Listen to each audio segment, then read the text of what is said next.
नमस्कार दोस्तों, मैं संदीप शर्मा राजस्थान टी कंपनी में आपका हार्दिक स्वागत करता हूं। आज बात करेंगे कि चाय पत्ती का व्यापार कैसे चालू करें।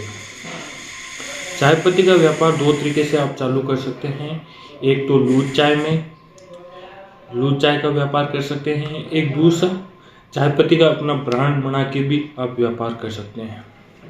तो अपन आज दोनों के बारे में डिस्कशन करेंगे कि लूज चाय में आपको क्या रिक्वायरमेंट होती है और पैकेट चाय में आपको करने से क्या चीज़ की रिक्वायरमेंट होती है। तो लूज चाय में आपको करने के लिए आपको कुछ भी नहीं करना है।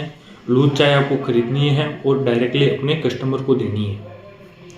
अब लूज चाय आप दो तरीके से खरीद सकते हैं। एक तो प्राइवेट ब्रोकर से खरीद सकते हैं और एक टी ऑक्शनर मेंबर से खरीद सकते हैं, या होलसेल वेंडर से आप चाय पत्ती परचेज कर सकते हैं। ये लूज चाय खरीदने के तीन ऑप्शन हैं। उसमें बहुत जो भी ग्रेड्स है जो आपके एरिया में चलते हैं वो आप ग्रेड वहाँ पर खरीद के डायरेक्टली कस्टमर को दे सकते हैं। एक तो ये लूज चाय का काम होता है।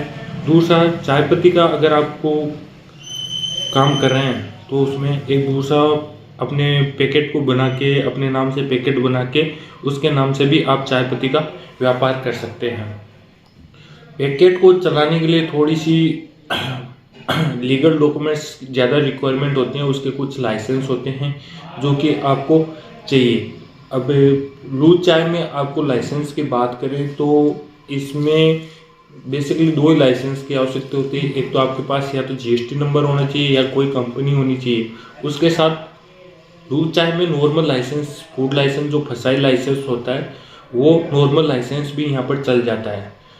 प्लस अगर आप पैकेट बना रहे हैं और आप कंपनी के अंदर नॉर्मल लाइसेंस ले रखा है तो वो वैलिड नहीं होता है। आपको कोई भी पैकेट कर रहे हो तो आपको या तो स्टेट लाइसेंस लेना चाहिए और या सेंट्रल लाइसेंस लेना चाहिए। अगर आप अपने राज्य में ही काम करना चाहते हैं तो स्टेट लाइसेंस लीजिए, और सेंट्रल लाइसेंस पूरे इंडिया और वर्ल्ड में काम करने के लिए परमिशन देता है। तो आपको अगर पूरे इंडिया में काम करना है तो आप सेंट्रल लाइसेंस लीजिए। अब पैकेट की अपन बात करें तो पैकेट को बनाने का अलग तरीका है। पैकेट को बनाने के लिए आपको कुछ पहले डॉक्यूमेंट्स बनाने पड़ते हैं। अगर आप अपना पैकेट बनवा रहे हैं तो ये इन बातों को ध्यान रखें कि आपके जो लाइसेंस है वो आपके पास पूरे हो। और चाय पत्ती का व्यापार आप कहीं से भी कर सकते हैं, अपने घर से भी कर सकते हैं, या अलग से आप फैक्ट्री लगा के भी कर सकते हैं, या दुकान से भी कर सकते हैं। इसमें बेसिकली कोई ज़्यादा बड़ी जगह की रिक्वायरमेंट नहीं होती है और ना कंपलसरी है कि आप फैक्ट्री की ज़मीन ही हो तो ही चाय पत्ती का व्यापार कर सकते हो। तो आप कहीं से भी अपना चाय पत्ती का व्यापार कर सकते हो। अब अपन पैकेट के अंदर लाइसेंस की बात करें कि आपको पैकेट बनाने से पहले आपको कौन कौन से लाइसेंस बनाने चाहिए। एक तो आपके पास कंपनी होनी चाहिए जिसका प्रॉपर जीएसटी सर्टिफिकेट हो और उसका प्रॉपर रजिस्ट्रेशन एड्रेस हो। एक तो वो आपको होनी चाहिए। दूसरा, आपका फूड लाइसेंस होना चाहिए। तीसरा, आपके पास एक ट्रेड लाइसेंस होना चाहिए। चौथा, आपका ट्रेडमार्क होना चाहिए। ये जो चार लाइसेंस है, मेन लाइसेंस है जो कि आपको पैकेट बनाने से पहले बना लेनी चाहिए।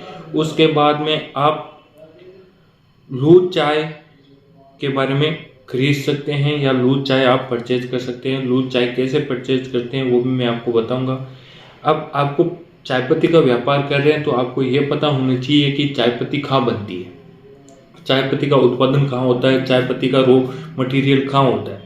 तो आपको पता होगा चाय पत्ती एक पत्ते से बनती है। जो चाय पत्ती का प्लांट होता है उसकी पत्तियां तोड़ी जाती है, उसके बाद में फैक्ट्री में जाके उसकी चाय बनाई जाती है। तो ये तो चाय पत्ती का प्रोसेस है छोटा सा। उसके बाद में इसको कैसे बेचा जाता है, तो बेचने के लिए आपके पास दो ऑप्शन है। एक तो डायरेक्ट टी ब्रोकर से खरीद सकते हैं जो कि private tea garden direct garden से दिलाता हो, आप उससे खरीद सकते हैं, या डायरेक्ट टी ऑक्शनर से खरीद सकते हैं। और दूसरा, तीसरा आपके पास होता है कि आसपास जो आपके एरिया में बड़े होलसेल वेंडर है आप डायरेक्टली उनसे भी खरीद सकते हैं।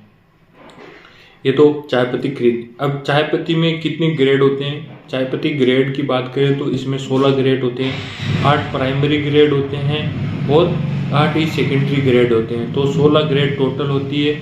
आसाम और बंगाल और साउथ 3 तरह की कैटेगरी की चाय आती है। आसाम की बढ़िया चाय आती है, उसके बाद में बंगाल की आती है और साउथ की हल्की चाय आती है।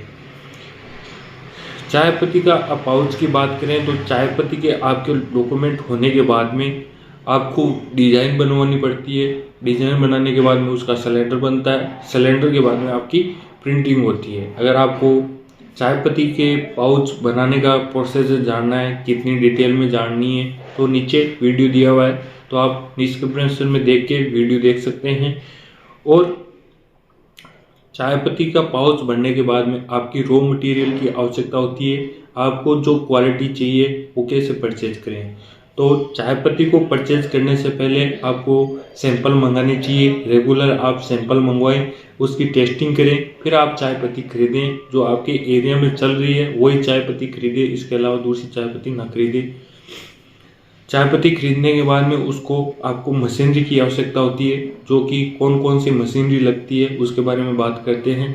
तो बेसिकली इसमें 4 मशीन की आवश्यकता होती है। एक तो होती है कांटा से तौल करने वाली, एक होती है आपको MRP प्रिंटिंग या आप कहें तो बेच कोड प्रिंटिंग या MRP प्रिंटिंग, ये 2 मशीन, ये मशीन एक ही आती है। इसमें आप छोटी मशीन होती है, ये भी आपको लेनी जरूरी है ताकि आप अपने पाउच के ऊपर रेट प्रिंट कर सकते हैं या आपको रेट चेंजेस करनी है तो इसके थ्रू आप रेट चेंज कर सकते हैं। प्लस आपको बैग सिलने वाली मशीन भी चाहिए ताकि आपको अपने पाउच को पैक करने के बाद में बैग सिल सकें, और एक पाउच मशीन। ये 4 मशीन हैं, आपको कंपलसरी लेना बहुत ही आवश्यकता है। उसके बाद में आप चाय पत्ती के बात करें तो चाय पत्ती आपको मिलने के बाद, मशीनरी मिलने के बाद में अगर आपको डायरेक्ट उसके अंदर पैकिंग करनी है, आपको ब्लेंडिंग करनी है चाय पत्ती की, ब्लेंडिंग करके आप डायरेक्टली चाय पत्ती को पैक कर सकते हैं, पैक करके और मार्केट में दे सकते हैं। अगर आपको चाय संबंधित कोई भी जानकारी चाहिए, हमारा चाय पत्ती का होलसेल बिजनेस है। राजस्थान, हम जयपुर से बात कर रहे हैं। और आपको चाय संबंधित कोई भी जानकारी चाहिए या चाय पत्ती के आपको सैंपल चाहिए या टी ऑक्शन से आपको चाय पत्ती खरीदनी है, तो हमारे पास टी ऑक्शन की मेंबरशिप है। हम डायरेक्टली टी ऑक्शन से आपको चाय दिला सकते हैं। अगर आपको चाय पत्ती खरीदनी हो या चाय संबंधित कोई भी व्यापार संबंधित जानकारी लेनी हो तो आप हमसे संपर्क कर सकते हैं। और छोटे या नए व्यापारी हैं जिनको चाय पत्ती का व्यापार में कुछ समस्या आ रही है, वो नीचे दिए गए नंबर पर कॉल कर सकते हैं और जो भी आप समस्या है वो हमसे डायरेक्टली बात कर सकते हैं। हम उसका बिल्कुल सॉल्यूशन आपको बताएंगे।